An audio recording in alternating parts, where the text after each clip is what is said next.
All right, think of global banking kind of like a classic Russian nesting doll. You look at the outermost doll, and it seems simple enough, right? Completely self contained.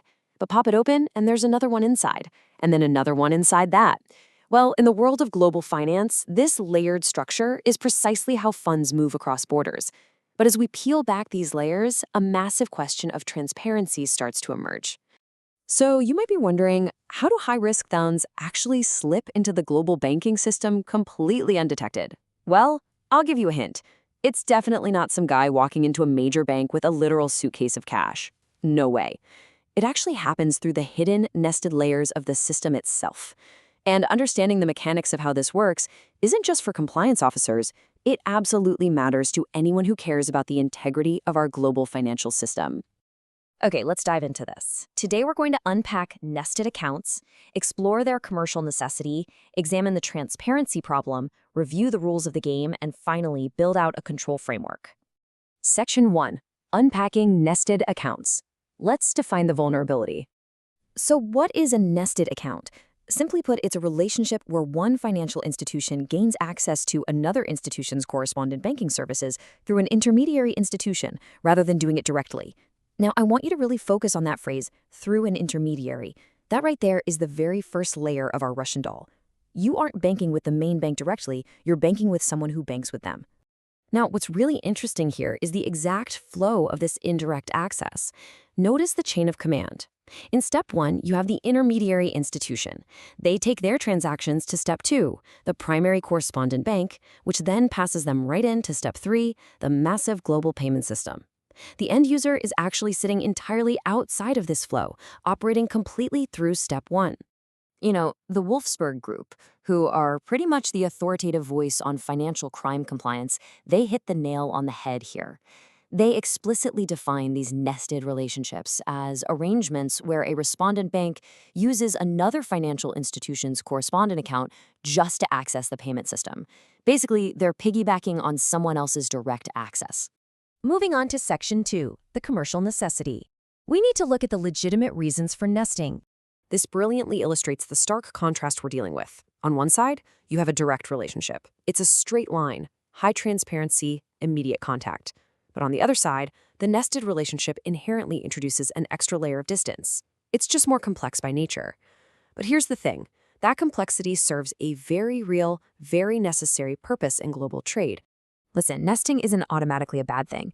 Actually, it's a lot like a small local business that wants to ship its products internationally.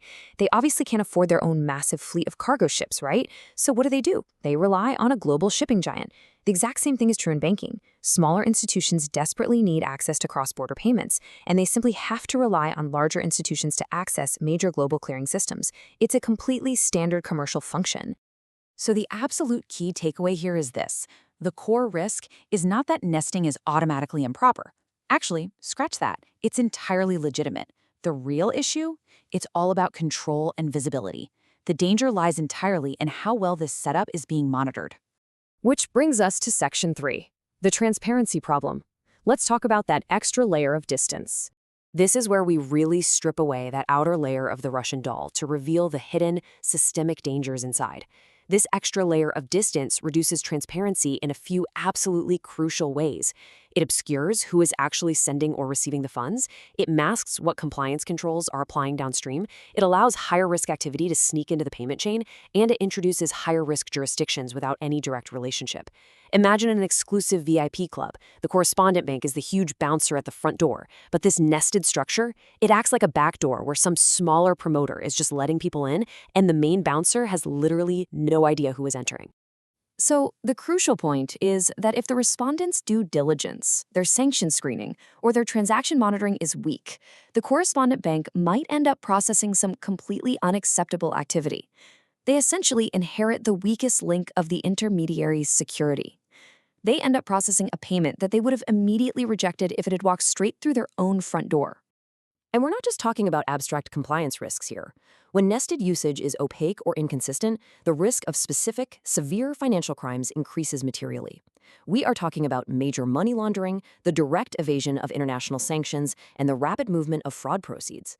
These are the illicit activities that absolutely thrive in the shadows of nested banking. All right, Section 4, Rules of the Game. Let's look at FATF and regulatory expectations. When we look at the Financial Action Task Force, the ultimate global authority on financial crime, they discuss this exact risk under the broader umbrella of downstream or indirect access. They completely recognize that the very minute you add a degree of separation, the risk profile of the entire payment chain alters. So what's the fix? Well, regulators are super clear on the solution. Correspondents need to deeply understand the respondent's business, their specific controls, and their access arrangements. And they have to do all of this as part of a risk-based approach. That phrase is incredibly important. A risk-based approach means banks can't just treat every single indirect client the exact same way. They have to actively assess the specific danger level of each nested arrangement and calibrate their defenses accordingly. Which leads us to our final section, Section 5, Building a Control Framework, Securing the Downstream. Let's put all of this into an actionable checklist. A mature control framework basically means a correspondent bank has to ask some pretty tough questions. First, is nesting even permitted by our policy? Second, exactly how is this downstream access being governed? Third, what kinds of downstream institutions or customers actually have indirect access through this channel? And finally, are the respondent's anti-money laundering and sanctions controls truly strong enough to handle that downstream activity?